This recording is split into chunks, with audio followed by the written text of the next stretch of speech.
अष्टविनायकाच्या 2 गणपतीचं खरं आपला तालुका आहे. छत्रपती शिवरायांच्या जन्माची भूमी आहे. चैतन्य महाराजांनी रामकृष्ण हरी मंत्र दिला, ते रामकृष्ण हरी मंत्र असताना आपल्या अनुग्रहाची मुक्त विठोबा बरोबर आज रेडा समाज विदेश्वर महाराज असा अनेक निसर्गाने नटलेला आणि पर्यटन असलेला आपला तालुका आणि विघ्नाच्या देवस्थानच्या अध्यक्षपदावर त्यांनी काम केलं. आज भारतीय जनता पार्टीचे त्या ठिकाणी जिल्ह्याचे प्रमुख म्हणून ते काम पाहत आहेत. ते आपले सर्वांचे मित्र गणेश भाऊ कवडे. तर गणेश भाऊंच्या वाढदिवसाला मी कधी पुढे कधी मागे पण मात्र आहेच. मैत्री काय शेवटी आपण एकमेकांचे मित्र आहोत, साथीदार आहोत, जोडीदार आहोत. आणि कधी या तालुक्यामध्ये एक वैशिष्ट्य आहे, आपण नेहमी सांगत असतो की तालुक्यामध्ये एक नेटवर्क जे असतं ते नेटवर्क सेंट्रलाइज असलं पाहिजे. सेंट्रलाइज नेटवर्कचा फायदा होतो नेहमी. आता बघा मधल्या काळामध्ये एवढा मोठा कोरोना आला. त्या कोरोनामध्ये राजाभाऊ पायगुडेची आणि मी ओळख करून दिली आमच्या बाबूरावांची. आणि पाहता पाहता राजाभाऊने एवढं काम केलं आपलं या तालुक्यात. एक माणूस काय करू शकतो, आमचा दीपक सोनवणे त्याने जर आमच्या प्रिसेप्शनला काम केलं कोरोनामध्ये. एक माणूस काय करू शकतो, तर एक माणूस सर्व काय करू शकतो. मी नेहमी सांगत असतो की इतिहास करायचा असेल तर एक माणूस काफी आहे.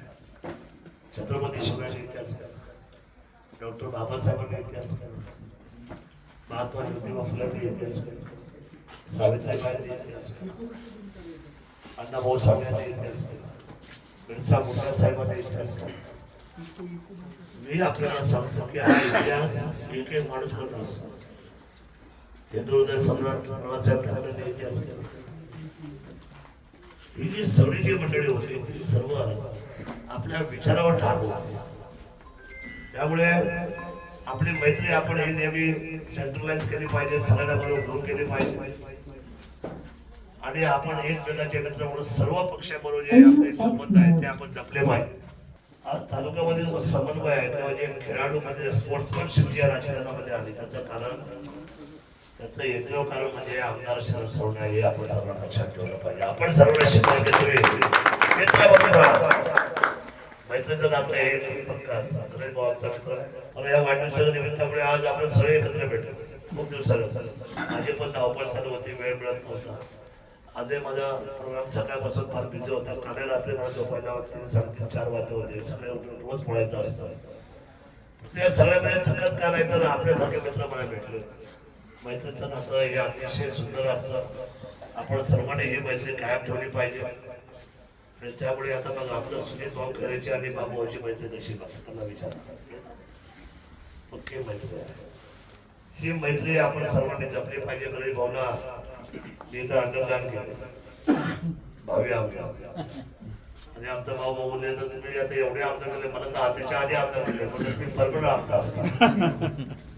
शेवटी हसून करून आयुष्यात जगायचंय आपण सर्वांनी. गणेश भाऊला मोठ्या पक्षाचं नेतृत्व करतात. आज भारताचा सगळ्यात मोठा पक्ष हा भाजपा. राष्ट्रीय पक्ष भाजपा मोठा आहे, राज्य सुद्धा मोठा आहे. आणि म्हणून त्या मोठ्या असलेल्या जहाजामध्ये त्या बसलेत. त्यांची जबाबदारी आज पक्षाने त्याच्यावर मोठी दिलेली आहे. मी मनापासून त्यांच्या भावी आयुष्याला शुभेच्छा व्यक्त करतो. त्यांच्या इच्छा आकांक्षा परमेश्वर पूर्ण कराव्यात ही सर्वांच्या वतीने अतिशय मैत्रीपूर्वक शुभेच्छा दोघांना देतो. आणि उदंड आयु आरोग्य परमेश्वर त्यांना द्यावं.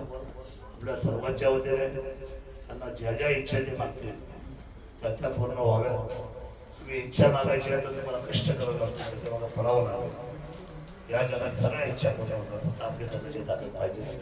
हे मनापासून आपल्याला शुभेच्छा देतो.